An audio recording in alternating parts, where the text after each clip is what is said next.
আসসালামু আলাইকুম সকল প্রিয় বন্ধুরা, সবাই কেমন আছেন? আশা করি আপনারা সবাই খুব ভালো আছেন। আপনাদের কাছে একটা বিষয় নিয়ে একটু কথা বলবো, আপনারা ভিডিওটা না টেনে সম্পূর্ণ দেখার অনুরোধ রইল।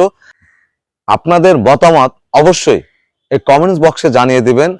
আমার কথাগুলো কতটুকু সত্য এবং কতটুকু মিথ্যা। আপনাদের সাথে আজ আমি কথা বলতে চাই গণভবন নিয়ে।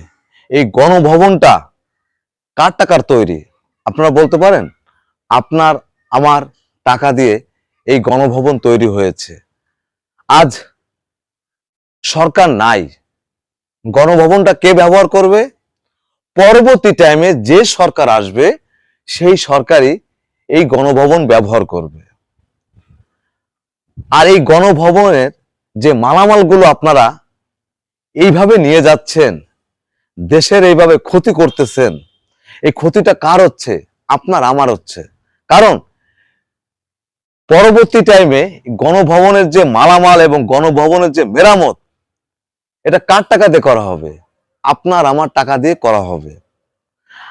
আপনারা স্ক্রিনে হয়তোবা দেখতেই পাচ্ছেন, আপনাদেরকে দেখানোর চেষ্টা করব। স্ক্রিনে কিছু ভিডিও ফুটেজ আপনারা একটু খেয়াল করে দেখবেন যে এই ভাই কি নিয়ে নাড়াচাড়া করতেছে। দেখেন, এই জিনিসগুলো আপনার মা, আপনার বোন সবাই ইউজ করে। অতএব এটা এমন কোনো জিনিস না যে এটা ক্যামেরার সামনে এনে এইভাবে নাড়িয়ে নাড়িয়ে দেখাতে হবে। এটা কি পরিচয় দিচ্ছেন? আপনার ছোট মনের পরিচয় আপনি এখানে দিয়ে গেলেন। আরেকটা ফুটেজ দেখেন, যে যা পারতেছে সে সেইগুলো নিয়ে বের হয়ে চলে যাচ্ছে। আরে ভাই, এগুলো কি কোটি কোটি টাকা দাম? হ্যাঁ, সামান্যতম জিনিসগুলো আপনাদের এতটুকু লোভ আপনারা সামলাতে পারেন না, তাহলে আপনারা কিভাবে হবেন এই দেশের ভালো একটা নাগরিক? পরবর্তী টাইমে যে সরকার আসবে ওই গণভবনে থাকতে হবে। আর এই গণভবনে যে ক্ষতিগ্রস্ত হচ্ছে, এই সবকিছু সমাধান আপনার আমার টাকা দিয়ে এই গণভবনের সম্পূর্ণ মেরামত করা হবে। কি ভাই? অবশ্যই আপনারা আপনাদের মূল্যবান মতামতগুলো আমার কমেন্টস বক্সে জানিয়ে যাবেন। কথাটা কতটুকু সত্য বললাম এবং কতটুকু মিথ্যা বললাম, এবং আমার সাথে কে কে আছেন, কে কে একমত আছেন, অবশ্যই আপনারা কমেন্টসে জানিয়ে দেবেন।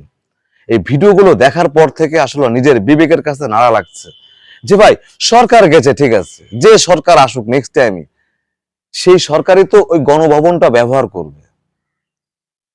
তো সেই সময় গণভবনে যে ক্ষতিগ্রস্ত গুলো, এই যে মেরামত গুলো, এই যে মালামাল গুলো, তখন আবার তো পুনরায় কিনতে হবে। আর কার টাকা দিয়ে কিনবে? আপনার আমার টাকা দিয়ে এই গণভবনের মালামাল গুলো কেনা হবে। আর আপনারা যে কত ছোট মনের মানুষ, সেই পরিচয়গুলো আজকের আপনারা বাংলাদেশের আজকের মিডিয়ার সামনে আপনারা দিয়ে গেলেন। এই যে ভিডিও ফুটেজ গুলো আপনারা দেখতেছেন, দেখতে পারতেছেন, এতে আপনারা কি বোঝাচ্ছেন? ধিক্কার জানাই। এখনো সময় আছে, মানুষের মন এবং নিজের মনটা পরিবর্তন করেন। আগে নিজের মনটা ওয়াশ করেন, তারপরে আরেকজনকে নিয়ে ভাববেন এবং আরেকজনকে নিয়ে কথা বলবেন। এটা আমার কাছে, নিজের কাছে খুব খারাপ লাগছে ভিডিও ফুটেজ গুলো দেখে। এই জন্য আমি ভিডিওটা তৈরি করলাম যে আমরা আসলে কোন দেশের নাগরিক, আমাদের কি লোভ, কি লালসা, যে যা পারতেছি সেইগুলো নিয়ে চলে যাচ্ছি গণভবন থেকে। এই গণভবন কি এইভাবেই পড়ে থাকবে আপনি মনে করেন? না, পরবর্তী টাইমে যে আসবে সেই তো এই গণভবনে থাকবে। আর এই গণভবনটা আপনার আমার টাকা দিয়ে তৈরি করা, গণভবনের মালগুলো আপনার আমার টাকা দিয়ে তৈরি করা। এখানে কারো ব্যক্তিগত টাকা এখানে খরচ করা না। আর যে ক্ষতিগুলো আপনারা করতেছেন, এইগুলো কিন্তু আবারই পূরণ হবে আপনার আমার টাকা দিয়ে।